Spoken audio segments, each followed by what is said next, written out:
Цели 12 години по влезот во Европската Унија, Бугарија може да се пофали со импресивна економска статистика. Ако во 2007 година животниот стандард на бугарите бил само третина од европскиот просек, денес земјата е на половина пат да го достигне европското ниво. Просечната плата што ја земаат бугарите е 550 евра, додека пак невработеноста е на рекордно ниско ниво од само 5%.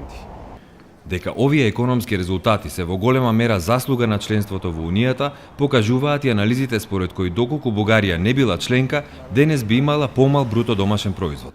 Министерот за финансии Владислав Горанов вели дека придобивките од членството во Унијата не се само во искористувањето на европските фондови, туку една целосна реформа на сите институции и целото законодавство. Това е една изключително голяма реформа в всички сфери на обществения живот, която се извърши в периода на подготовка към присъединяване към Европейския съюз. Европейските ценности за свободно движение на хора и капитали, за конкурентоспособност, за върховенство на закона, за финансова стабилност, тези неща, наложени върху която и да е държава, дават една предпоставка за по-голяма конкуренция и за по-ускорено развитие. Разбира се, тук идва местото и на европейската солидарност. Бидейки част от един голям съюз, европейския бюджет разпределя между отделните държави на база на ясно утвърдени принципи и критерии ресурси, които не са малки. Ние вече 12 години, както споменахте, сме в Европейския съюз и някои анализи показват, че ако не бяхме, около 15% от сегашния размер на брутния ни вътрешен продукт нямаше да го има. Наливането на едни пари, ако се приеме за нещо добро, то има краткосрочен ефект. Ако те се изхарчат по неправилен начин или за проекти, които не носят добавена стойност, ефектът ще бъде краткосрочен и няма да доведе до растеж и до по-голям успех за съответната държава членка. И двете неща са важни, но реформите и подобряването на ефективността на икономиката и конкурентоспособността са по-важни. Универзитетскиот професор Петар Чобанов исто така вели дека економскиот успех на Бугарија последната деценија главно се должи на членството во Унијата, но не само на тоа. Разбира се, тук има значение и усилията на правителствата през целият този период, които се стараят да подобрят икономическата ситуация в страната, и валутния борд, паричния съвет в България, който дава една рамка на дисциплина. Но иначе Европейския съюз и членството в него е много важно от гледна точка точно на търговските потоци, на международната търговия, от гледна точка на правилата, които трябва да сложат в ред като цяло икономическите отношения в една страна, и мисля, че там можем да търсим основните положителни черти на членството ни в Европейския съюз. Разбира се, има и някои неща, които трябва страната да се бори още, да постигне по-добри резултати, но това, както казах, е повече проблем на вътрешната икономическа политика. Професорот Чобанов, кој што бил вклучен во преговарачкиот процес на Бугарија со ЕУ пред 2007 година, вели дека позитивните промени во општеството може да се почувствуваат веднаш од почетокот на преговорите, па потоа и со самото членство. Иначе, разбира се, членството е полезно.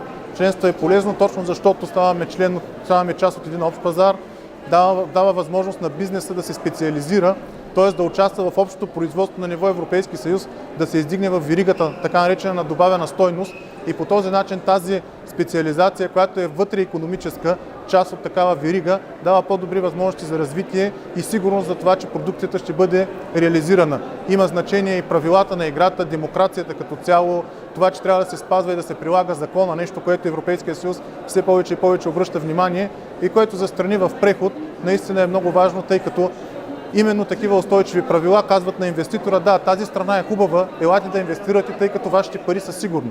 И точно предприсъединителния период е най-благоприятният момент да се привличат чужди инвестиции, именно поради перспективата, че ще станете част от този Европейски съюз и ще може после вашите производства да станат част от общо европейските, а и самите инвеститори, които идват преди членството, няма да са толкова подчинени на най-строгите тип регулации на Европейския съюз. По-късно ще трябва да преминат към тях, но все пак в този период, като страна, която тепърва ще се присъедини, това ще им помогне да навлязат и на европейския пазар.